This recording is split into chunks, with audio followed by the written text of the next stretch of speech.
Hi, I'm Devin Moore, your host for Humanity Rising's Race to Speak Up podcast and founder of hashtag Race to Speak Up, an anti-bullying organization. The Race to Speak Up podcast is a place where we have open and engaging conversations about bullying prevention, how to be upstanders, and how we are making a positive change in our communities.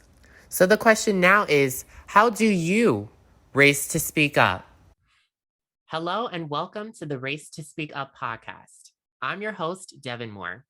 Today's guests are Christina Varney, Angela Varney, and Barbara Buckley from Annie's Kindness Blankets. They are the founders of Annie's Kindness Blankets, a nonprofit organization dedicated to hashtag Be the Voice and help stop the stigma surrounding depression and suicide. In March 2015, the Varney sisters lost their mom to depression. Through their grief and in honor of Annie's 35 years on this earth, they made 35 kindness blankets to give to anyone that may be struggling, battling setbacks, or just may need a reassuring hug. Through their outreach with Annie's Kindness Blankets, the Varney sisters and their aunt have become an inspiration and a beacon of hope to so many. Welcome, Christina, Angela, and Barbara. How are you all doing? Hey, we're doing good. Fabulous. Thank you. Thanks for having us over. Oh my God. Well, awesome. It's great to have you all here. And first, I want to say that I am sorry for the loss of your mother, Annie Marie Varney. I know that that's huge, and I didn't want to just jump on the podcast conversation without acknowledging that. Oh, thank you so much, Devin. Appreciate that. Now, tell us about Annie's Kindness Blankets. Christina, would you like to start us off? Yeah, sure. So we started Annie's Kindness Blankets in 2015 after we lost our mom to suicide. And it was a very dark time in our lives. And there's no step-by-step how-to on how to grieve and what it's like to lose somebody, especially a parent. When a daughter loses her mother, there is no loss quite like that. So we were in the dark for a really long time. And before my mother died, actually me, Barbara, and Angela, we and my mom, we made a no-sew blanket, which is just taking two pieces of fabric, cutting strips, and then tying them together. And I remember we made them in our house, and it was just such a good memory that I have with my mom. And so at the time we were like, okay, well, why don't we just do something to kind of just spread some positivity, spread some kindness, because my mom was battling depression and she needed somebody to, be kind to her. And she died at age 35. So we decided, let's make 35 blankets and just take them to whoever needs them. And we decided to pick a hospital to start out with. And we just brought up these 35 bags to a random floor. I think it was like a pediatrics floor, right? Yep. And we just brought them up and we were just like, hey, we're here to drop these off. And that's kind of what kick-started this whole thing. Then little by little, we started taking them to more hospitals and care centers and stuff like that. And when word started spreading around, we were like, okay, well, let's make this an official thing because we're helping people. Now, instead of just bringing them to people randomly, people are actually reaching out to us and asking them for us, whether it's for themselves or for somebody else. So then we started with blanket making events that we would hold at a hall, and hundreds of people came, people from different states that we didn't even know, who just heard of us from word of mouth or social media. And ever since then, we've kind of just been on a roll, just making blankets and sending them out to whoever needs them for whatever reason. Yeah. Wow, that's amazing that you were able to help others through the pain that you've gone through. Angela, would you like to add on anything else? She really nailed all of it, honestly. Just to add on, I feel like we were just in such a dark place, and we days and weeks after, people are there for you, they surround you and they wrap you with love, but eventually those people, they fall away and they go back to their own lives. And me and my sisters and Barbara and my family, we were stuck with a new life that we really didn't want, but we had to just adapt to and call it the new normal. And we said to ourselves, we were like, no, this isn't normal, and not enough people are talking about this, and there's way too many people who are experiencing this and not talking about it. And I think that's just what made us be like, you know what, we need to connect with other people on this. We need to connect to other families, and we need to connect just in general with the public, and just be like, you are not alone in your troubles, and there are other people who are struggling as well, and we want to be able to help each other and show that, you know, there still are kind humans in this world, and that we can band together to, you know, to push some serious positive change out there in the mental health community. And I know that on each of your blankets, you actually have words that help to promote that message of kindness. What does it say, and why is it important to include these words? I actually have the blanket right here. I'll go grab it. I think we all have one. Devin, I think you have one too. I have one. My brother has one. My dad has one. And my mom has one. I know you They're guys the- sent me or gave us some or sent us Yep, they're the Would you like best. me to read it? Yeah. some. Yeah. Okay, so it says, too often we underestimate the power of a touch, a smile, a kind word, a listening ear, honest accomplishment, or the smallest act of caring, all of which has the potential to turn a life around. Anne-Marie Varney passed away on March 30th, 2015. She was an amazing person who had so much love in her heart. She would want you to know that everyone deserves kindness and love. This act of kindness is to honor Annie's life and to show how quickly kindness can put a smile on anyone's face. We hope this blanket forever keeps you wrapped in love and surrounded by kindness. And we added hashtag Annie's kindness blankets and hashtag remembering Annie.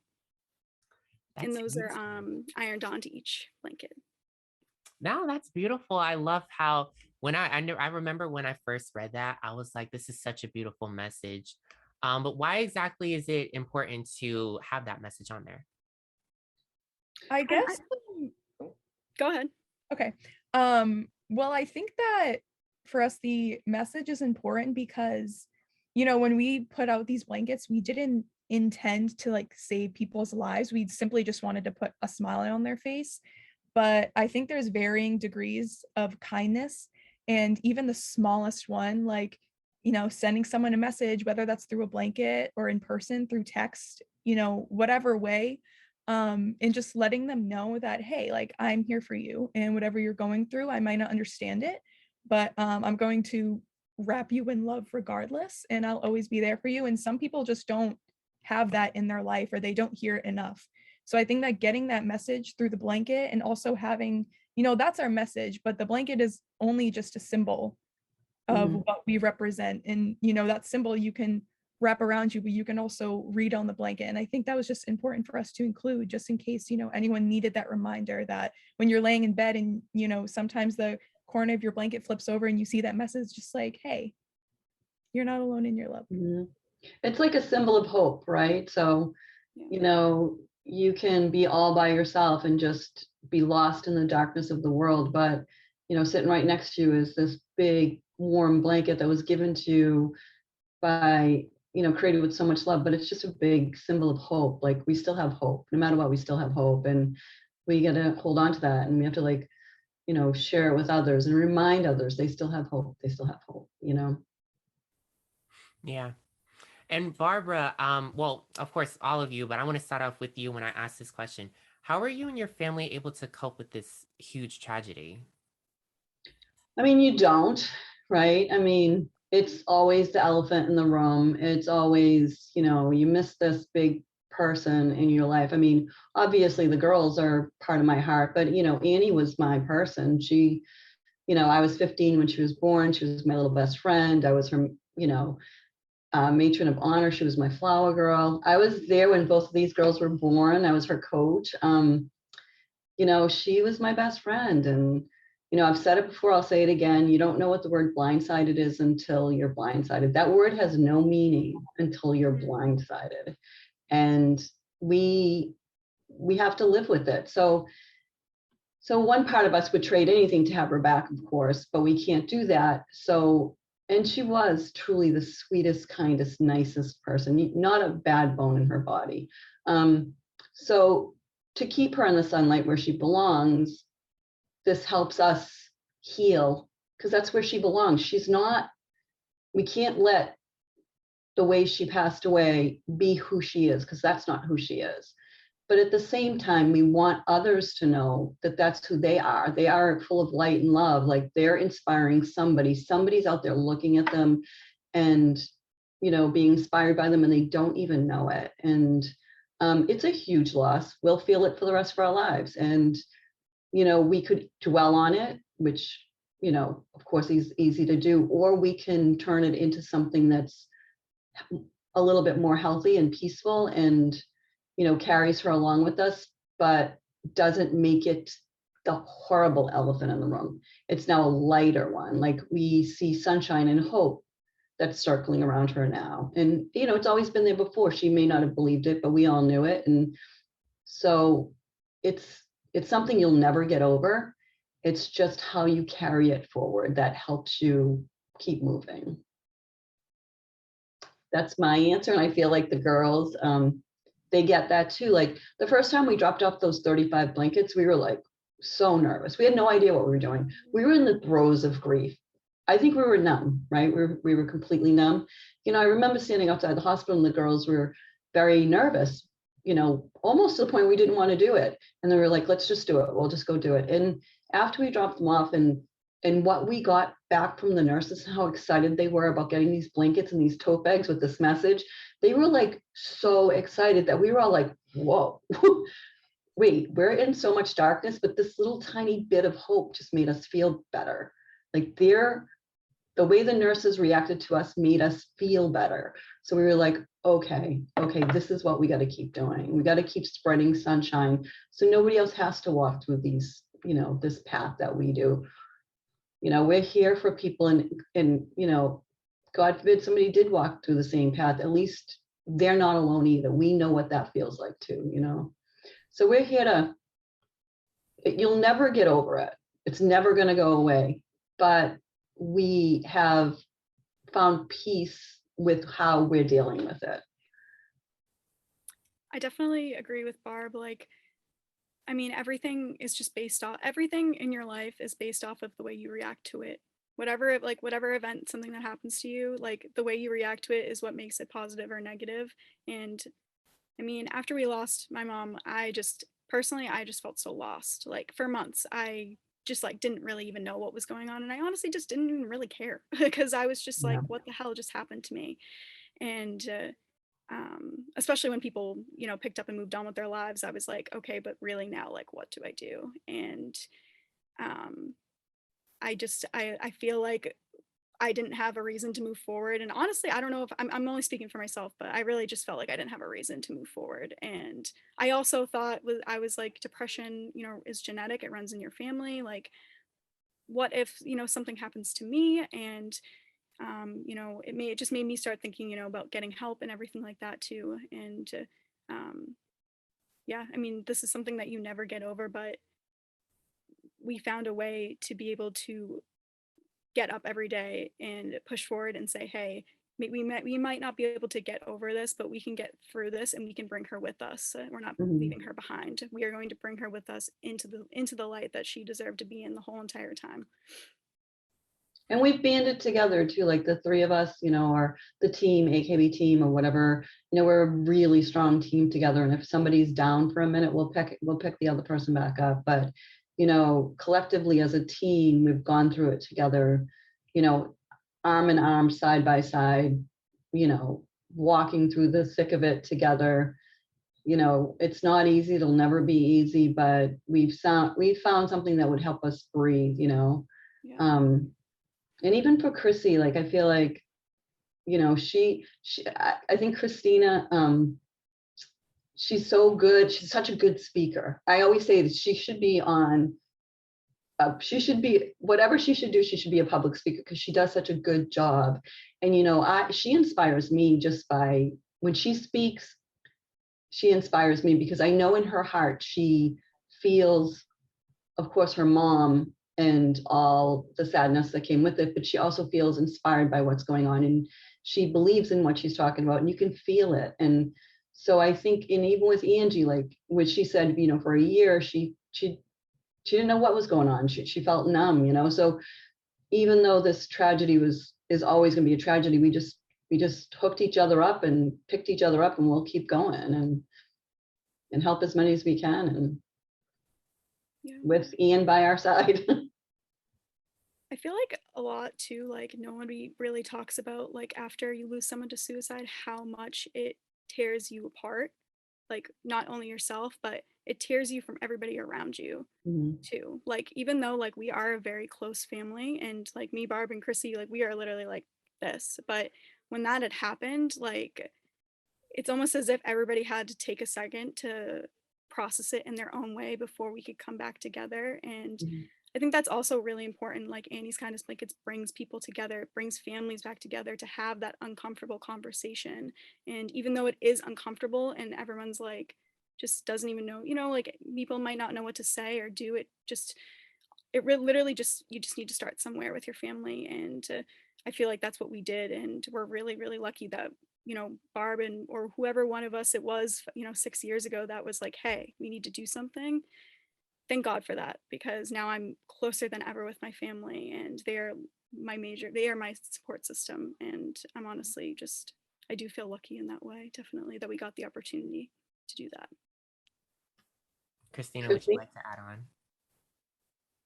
Yeah, I mean, I think that obviously this is something I'll never get over because growing, especially like my mom died when I was 14, like that in that moment in life, like that's where you need like your mother the most. And so losing her at that age was really hard. And I definitely, I've turned to Barbara to look for her as a mother figure, but all in all, no one will ever be able to replace her in any way or do what she did for us in any way.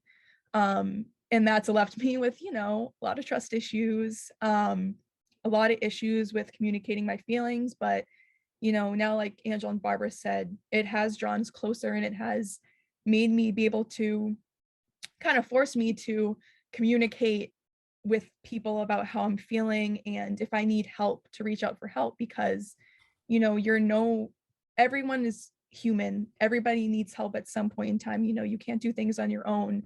And I also think it's kind of caused my friends and just like people in my community to reach out to me personally to talk about, their depression and, people in their family who have suicidal thoughts, like asking advice on what to do, what to say. And so, yeah, I mean, I think it's just made me stronger, not only for myself, but for other people. Like, so I was meant to help other people too. That's actually a good point. I want to point out what Chrissy said is, through Annie's Kindness Blankets, of course, we've done this to, kind of heal our own hearts. But what we found is more people gravitate towards us because we are not afraid to put Annie in front of us and talk about it. We're not afraid to talk about suicide and depression. We will sit down and talk about it. We will have those tough conversations. And we almost give others permission to do it too. Because, I've said this before too. When we had the blanket making events and people would come in, they'd come in for a variety of reasons. One would be to make the blankets to volunteer. Another would be because they have or are associated with suicide and depression in some way. And we've opened the door for people to come in and be more relaxed about it, talking about it or getting through it. We had like whole families come in and be like, we're coming here to make blankets and to have a safe place to talk about suicide and depression as a family. And we're like, come on in. Or people reach out to us on email or they would just, I think that especially Christina and Angie at being younger faces, people gravitate towards youth who have a message. And like you too, Devin, like people gravitate towards you. Like they will me too, but I think you guys having a strong message and believing in it and believing what you're saying, it's almost created this little world of its own where it's just filled with love and people trust what they're saying and will go to them if they have a problem. And out of all this, it's become a really beautiful thing. Now, when it comes to like with me and my story, because I went through bullying and then, I went through racist cyberbullying in middle school. And so whenever I talk about that story to anyone, I've heard so many other people sharing their story when it comes to like suicide, and it's never ever something that like you can really heal from. It's just something that you need support. That's why I'm happy to hear that you all are able to bring each other up when one or the other are feeling down. It's so I can see from all of you, it's just so important. And I know something else, it was Angie, I think, that brought it up earlier, is like, because I was going to ask you, how can we start this conversation about suicide prevention? And you actually talked about how your blankets are able to bring up this topic, which I think is good. We definitely need something to make it, I guess, ease into the conversation. Mhm. How else can we talk about it? How else can we bring up this conversation and talk about suicide prevention? I personally always think, and it's really hard because I did not think this way until after we lost Annie, but I think that somehow we have to get to the point where if someone doesn't want to be here on this earth anymore, we have to listen. So, usually people like take what somebody's saying and they apply it to themselves. So if somebody came to me and said, I don't want to be here anymore, it was somebody close to me, I'd be like, what are you kidding me? Look what you would do to me. Look what you would do to this person. But that's not what we should be doing. What we should be doing is saying, okay, I hear you. Let me help you. Like, let's talk this through. Or, you cannot make it about somebody else or about your feelings. You got to listen, and you have to make it okay for somebody to say, I don't want to be here anymore. To get people to that point, I don't know. The blankets are a good start. People making the blankets, sitting around the blankets, having a conversation. It might just come out like, hey, yeah, I've thought about this before. And that's where the healthy conversation starts. It's when it's in a calm little, manner. But it also has to be okay if somebody just wants to say it to you. You cannot, apply the feelings to yourself. You cannot get mad. You cannot do anything, you have to not take away from the person that's talking to you. And I don't know how we get there. I mean, am I there now? Probably, but that's because I went through a tragedy. It definitely needs to be a conversation where people just listen instead of apply their own feelings on top of it.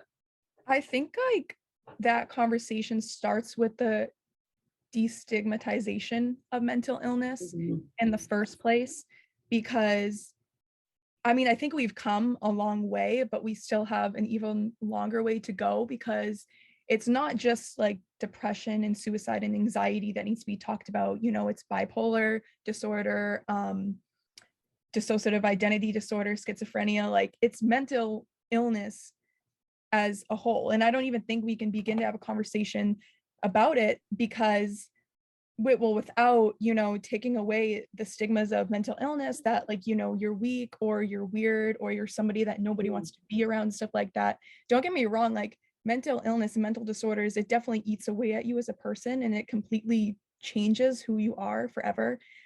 But I think people have to realize that depression and any other mental illness or disorder, it's not pretty. And I think it's something that's almost glamorized, and it's something that like people want to be a part of. And it's like, no, like this isn't pretty. People only talk about, oh, well, depression is, you're just laying in bed all day and you're just really sad all the time and stuff like that. But depression presents itself in hundreds of different ways that, someone you're close with right now probably has depression and you don't even know. So it's just like Barbara said, we need to listen to people, listen to what they need, say, hey, like, okay, what do you want to do next? What can I do to help you? How can I be there for you? And they may not know it at the moment, but I do think that, making somebody comfortable enough to let their walls down and not getting angry at them, or, keeping your reaction as just, a supporting one, that's definitely a start. Yeah. I mean, I definitely agree. like that's a hard question to answer, because we're still trying to figure it out. But I just lost my train of thought. But I was just gonna say, sorry. I'll pick up for a minute while you're thinking. Like, I feel like I always say, if there was an Annie's kindness blanket here when Annie was alive, and she went into a blanket making event where she was sitting there making a blanket, and the story was about somebody that we lost, somebody lost that was truly sunshine for everybody.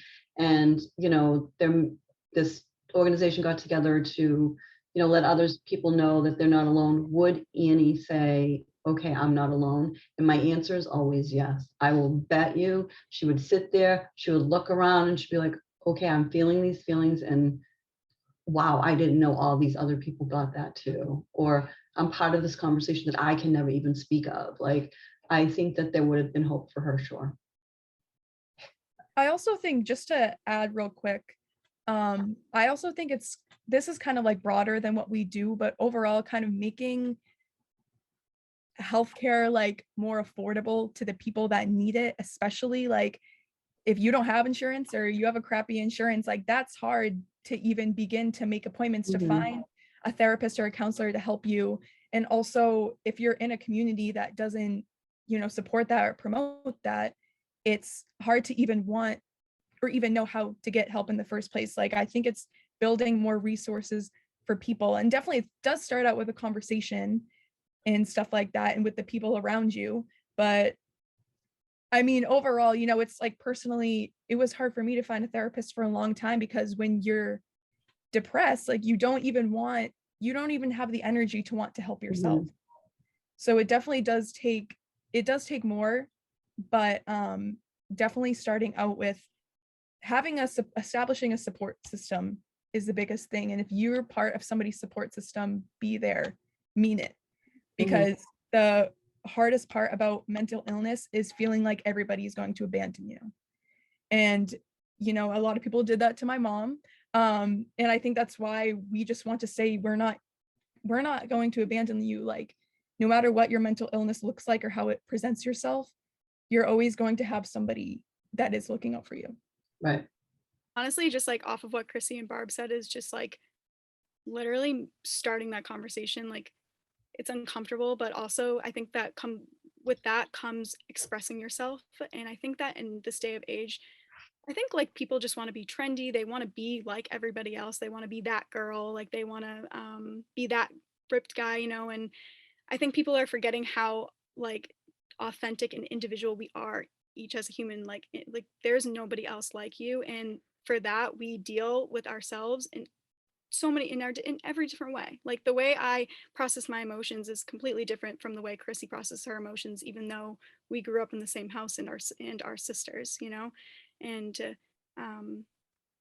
I definitely think like now, like a lot of the times like people have given up like with mental health and stuff is because like people in our age, like especially our generation, are looking for like that quick fix, like something to just like get them along and to like, you know what I mean? But I think what we really need to destigmatize around mental health and mental illness is that this is something that you live with lifelong, and this is something that you work on lifelong, but you work on it for yourself so that you can have a better quality of life.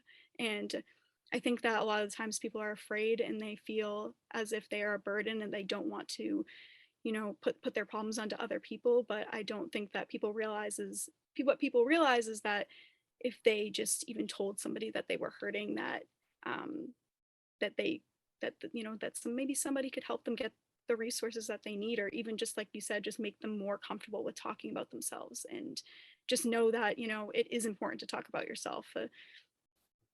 You know what the funny thing is what Chrissy said earlier too, is like, mental health is made up of so many items, right? So we could all be doing great, but it's made up of your social situation as well. Like, so you don't have money to get food, you don't know where your next paycheck's coming for your rent, you can't get mental health help because you can't find a doctor, or the doctor doesn't take your insurance. So there's so many like different ways that will stop you, and you just can't let it stop you. And that's the biggest thing. You've got to have a lifeline. Everybody has to have that lifeline. Like, where is that? Who is that?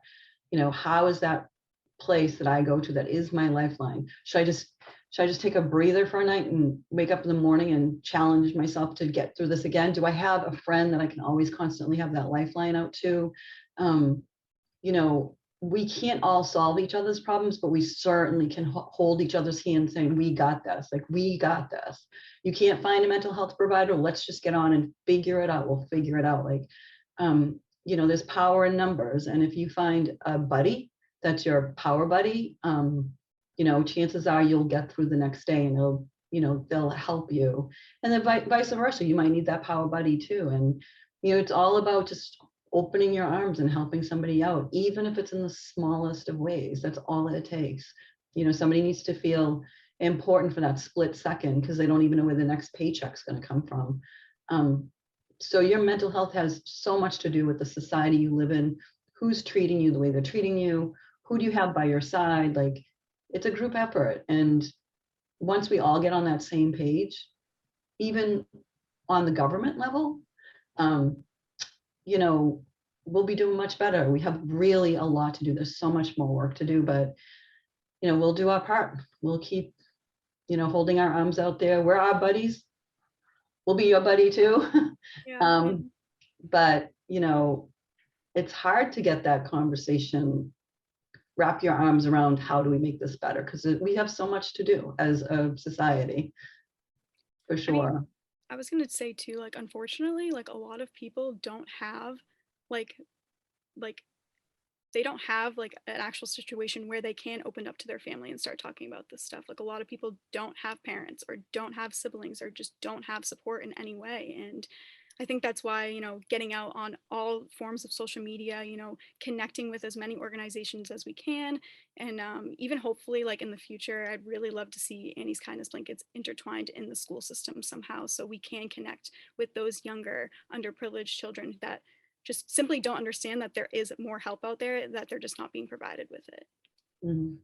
Yeah, I was actually about to bring up schools too, Angie, when it comes to, I've actually seen different stories where it was like a teacher or I've actually seen this with parents too sometimes, is that they say well, only in certain situations, I'm going to say, when it comes to suicide, they almost act as if it's not that big of a problem. They act like it's not an emergency. They act like it's not a 911 type of emergency. They say, oh, you have the number, just whatever with that, or you go back to class, or you go whatever. And it's almost dismissing the fact that this is a serious situation. I remember, so I did a webinar where I spoke to a few other people. It was like centered around, the topic was suicide prevention. And it was actually dealing with someone who, they had their own story of their own, dealing with their child who unfortunately died by suicide. And they started talking about how like they didn't know, but they also talked about how there were certain times where it's like, I'm not trying to get off of your story at all, I'm just bringing up Yeah, something. absolutely. Yeah. Like there's teachers who would actually like, really dismiss the fact that this is a issue in society, and they wouldn't be enough standard for that child. They wouldn't be that support for the child who, or anyone who's going through that depressed state, those suicidal ideations. And also just one thing, because I know we're definitely talking about support, and that one word that I want to talk about in relation to support is upstanders, someone who's helping, support whatever the other person's going through, whatever hardship, mental health problems that another person is going through. I think the word that we could use is upstanders, and just embracing each other. Like, you guys are able to support each other. And of course, I'm always here to support you. If you ever need me, like, as far as anything, Yeah. it's always something that we need is support.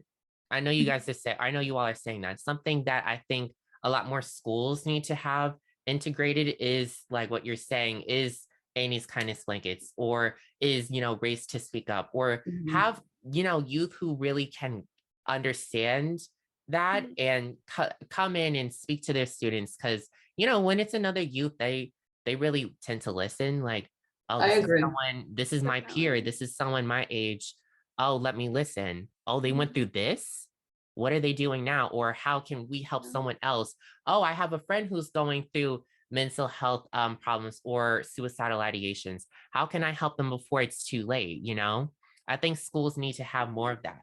It may unfortunately be hard at times to get speakers like that who are peers and, someone the student's age that could come in, but we have us, we're always there to help. We're always there to be that light and be someone that can support others, that this problem doesn't affect anyone else. Yeah, start that conversation for real. And I mean, we're at the other end of a lot of emails, and honestly, there's so many like lately, suicides that are 11-year-olds, 12-year-olds, 13-year-olds. Like, I get blown away by some of them. Like, I can't speak sometimes. Like, how does a 10-year-old even know about this? Like, what is going on? And it does start in the classroom. You got to teach kindness in the classroom. It really does start there too, on both ends, right? You got to teach them it's okay not to be okay, but you have to also teach kindness to those that are not okay.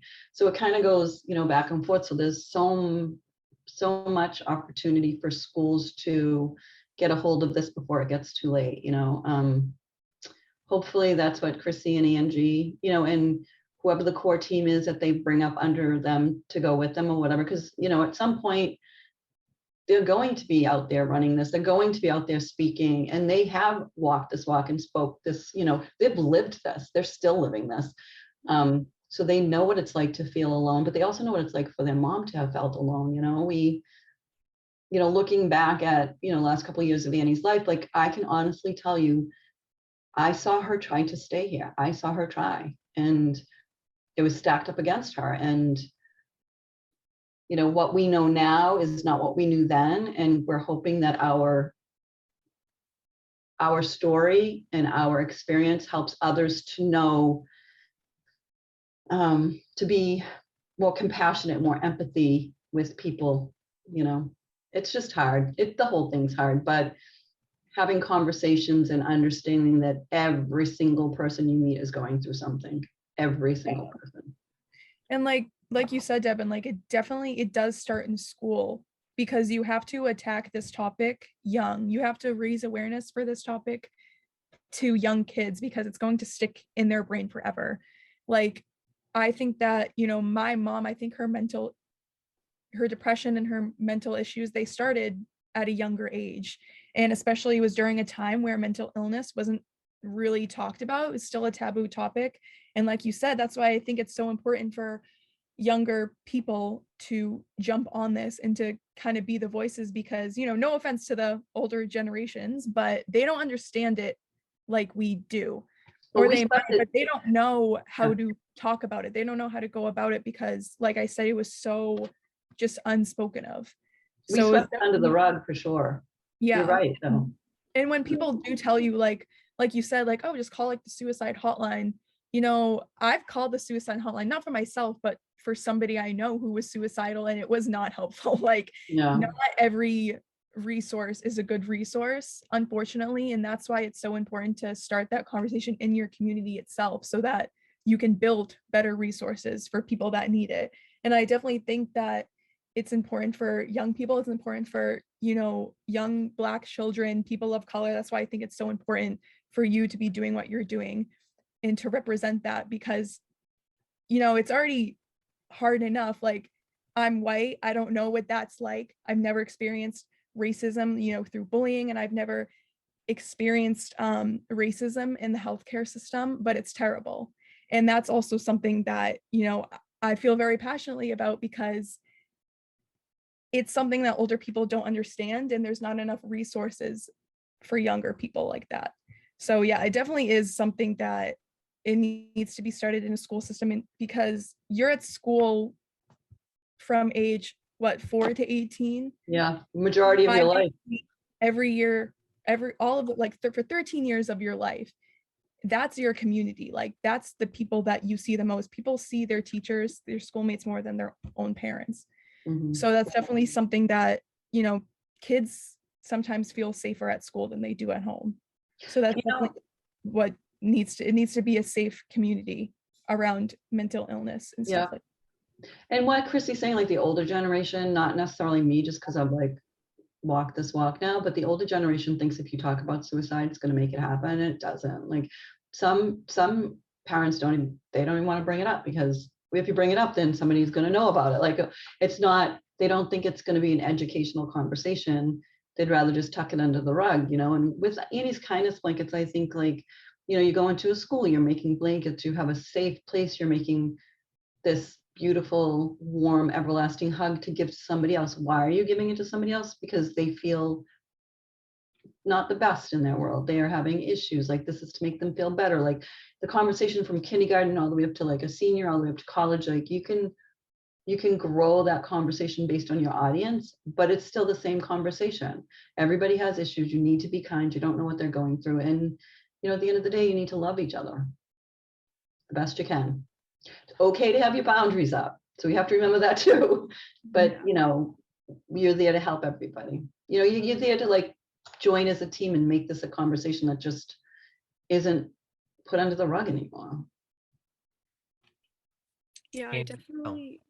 I was just gonna say something about schools. I'm really interested in that. you know, it's really sad to hear how like just like seeing like teachers who are literally in the position where they really could change, like really could just give that kid like what they needed to hear because they aren't getting it at home. It really is really sad to hear how like dismissive, you know, some people are who are actually in a position where they could help. And Mhm. I honestly feel like this just comes down to like working mental health into the school systems. Like Chrissy's right, like kids absorb literally everything they're saying, whether they're at home or they're at school, because those are the two places they are when they're young, when you're young. And um, if we are, you know, creating even something in the Common Core, like a piece of that, like we literally have something for physical fitness, why aren't we putting something there for our mental health? Like we should be educating these kids. And honestly, a lot of the times I think these teachers don't know what to say because they aren't educated on these topics either. And Mhm. unfortunately, I think like a lot of people, like they said, like, you know, are embarrassed to ask for help, to ask, you know, or to ask about it. Like they just don't know how to go about it because they don't want to say the wrong things. But also, not saying something is saying something. Yeah. And I think people need to realize is that, you know, this silence doesn't help anyone. Yeah. So It we're really, hashtag be the voice. Yeah. yeah, it really is important to have these things integrated into schools. I always think I think of it like how you said, Angela, like we have physical education, we have these certain classes, but why not mental health? We need mental health. That We is a need it. big part. Like we are in this environment for a large majority of our lives, of our young, still developing, our minds are still trying to figure things out lives. And we should have mental health as a part of that. I mean, that environment should be a safe and comfortable community for you to talk about it. It Yep. shouldn't be one where you have to secretly talk to whatever peer you have about the suicidal ideations that you're going through, or some other mental health situation that you're going through, or bullying situations that you're going through. In fact, I remember when I was younger, this is a story that I always bring up because it's so terrifying to me. I would always, well, the first part of it was I would always see these different bullying situations on the news. And it was always these youth, like I saw ages like 4, 5, 6, so young, committed suicide. They had a plan to commit suicide. They died. They died by suicide. It's so terrifying. When I Yeah. saw on one time I was literally 14. This was towards the time when I was really first starting my Race to Speak Up organization. And so there was this collage of um like 4, 5, 6, like just such young ages who died by suicide. It was so many boxes of these children with their names, and it's like die by suicide, die by suicide. It was so terrifying. And so like it actually brought tears to my eyes to see this. And so that's why I'm like, I know I need to do something. That's why I need to continue to do something. That's why I'm Mhm. so happy to see you all continuing to do something so that the youth doesn't have to go through this, so that no one has to go through this, because no one No. should have to go through this. Mhm. And bullying is a big part of it, you know, and as you know that, I mean, you know, when you can't get away from somebody that's bullying you, that just spirals you right into darkness. And then if you have somebody that you can't talk to, then that double spirals you into darkness. So it's just like we go hand in hand, you know, if people are kinder to other people, if they're having this horrible, you know, moment in life, it wouldn't be so horrible if people were being bullies too, Yeah. you know. So it's just, I mean, what you're doing is super important work on, you know, the other side of things that help us do what we're able to do. So they should have two things in schools. One is the whole anti-bullying, and the other thing is the mental health, you know.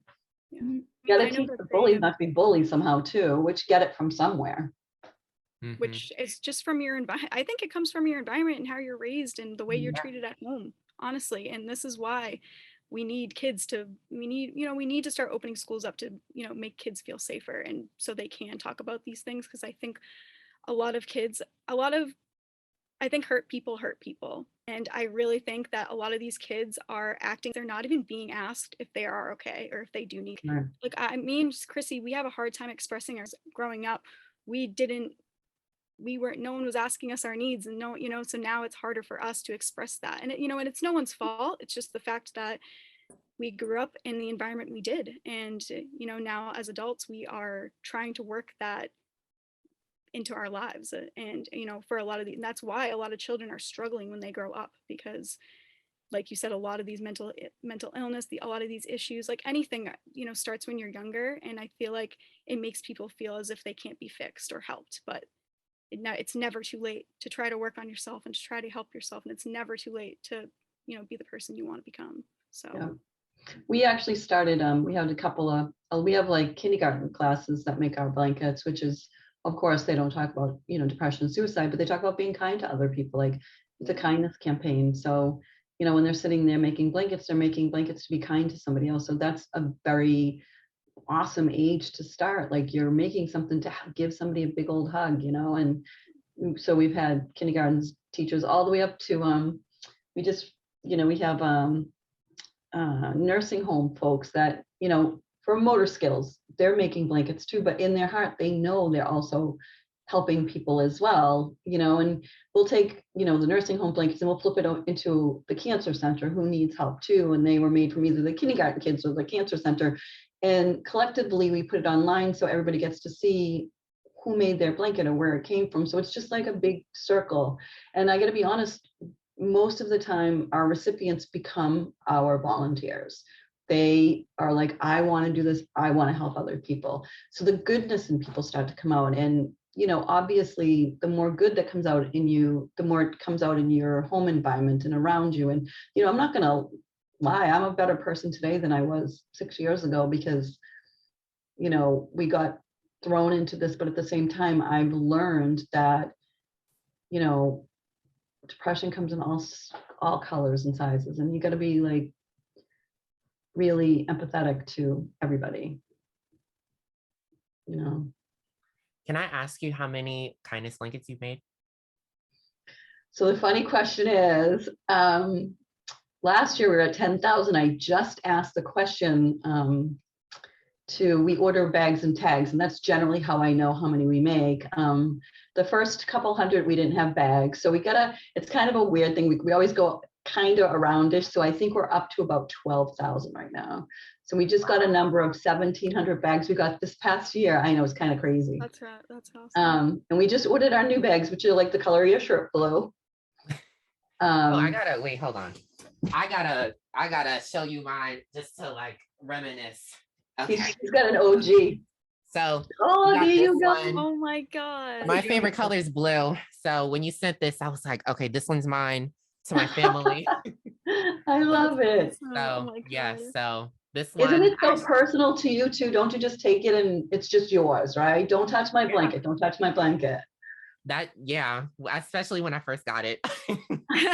Because my brother got like the orange one, or he took the orange one. And I think my mom and dad just kind of had the silver one. So like, I know you guys have a bunch of different ones, but so it really is so like personal. I love it. And just that's awesome.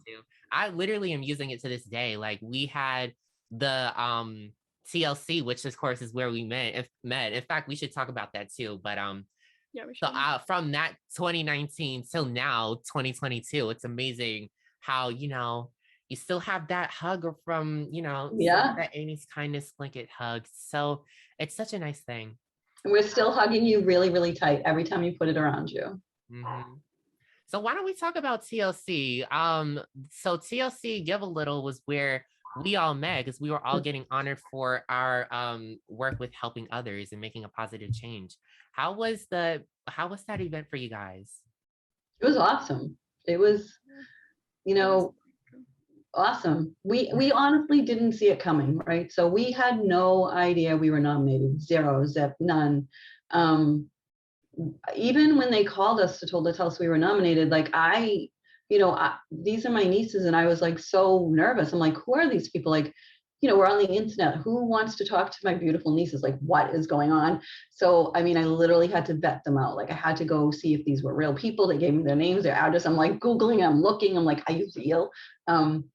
And we ended up getting nominated from people that we didn't even know in California who got blankets from us, who say we saved their lives.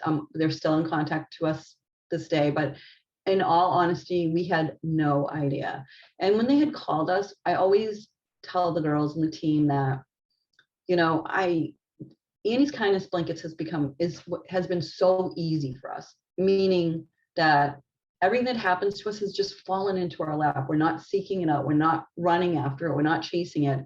It just keeps happening and keeps coming and keeps getting bigger. And I always believe that their mom is our beacon of light, and she is just showing us the way. And I always say to them, whichever way this goes, we'll turn that way. Across America, and we're gonna have one person from every state, or even more than one, that's fine. We'll set them up with, the kit, whatever they need. And on March 30th, we're hoping that every state has somebody making an AKB, not only in honor of their mom, but in honor of, all these other young and older lives that, have left too soon. And also to touch people who, may be having a tough time. And whoever's making it in each state can flip it right back to the person they want to. They don't have to get it back to us. If they know somebody that needs a hug, they can give it right back out. So on March 30th, we're going to hug it across America. Yeah, and this might be too early to say, but we do have a scholarship that we give to a senior from the high school that we were from, Abington High School in Massachusetts. And it's called the Speak Your Kind Scholarship.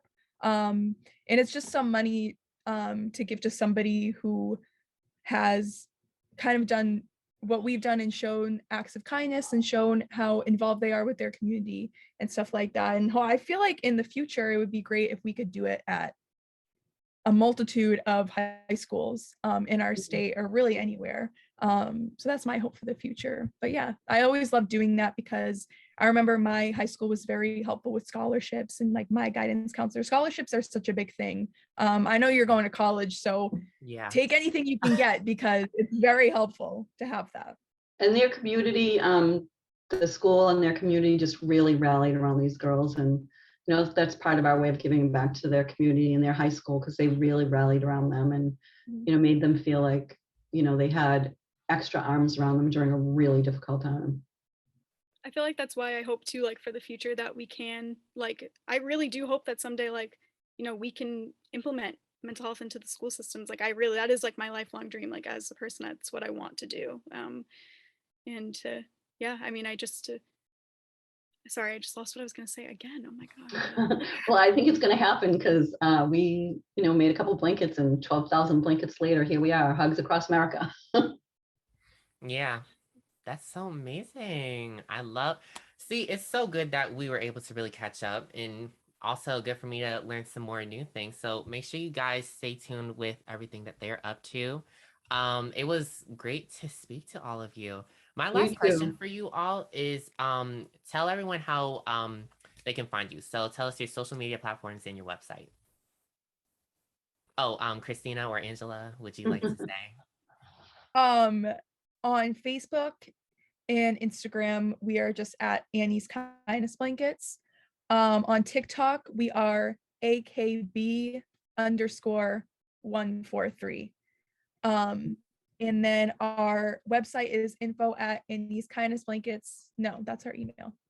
Our email is info@annieskindnessblankets.org. And then our website is annieskindnessblankets.org. And you can basically find anything you need on the website, how to contact us, how to donate, and how to request a blanket and stuff like that. Awesome. Well, thank you guys again for joining me for the race. It was so nice to see you. It's always nice to see your face. And whenever I see you pop up on our social media or whatever, I'm like, oh, there's Devin. Like, you always make us happy. Well, you guys always make me happy when I see you guys giving out your Annie's Kindness blankets. I'm putting mine back on right now. They got the nice blue one. But thank you. It's so nice. It really is so nice and so soft too. That's awesome. Soft. After like 2 years of having this, it's still so soft. Oh, So, good. Awesome. Well, thank you everyone who's listening. I hope to see you guys at future Race to Speak Up podcast. If you have any questions about the Race to Speak Up podcast, feel free to contact me at racetospeakup@gmail.com. Make sure to follow at Race to Speak Up on Instagram, Facebook, and Twitter for future updates on the podcast. Join the Humanity Rising movement. Humanity Rising offers scholarships for students making a difference in the world through service. Visit www.humanityrising.org for more information. And remember to ask yourself this question: how do you race to speak up?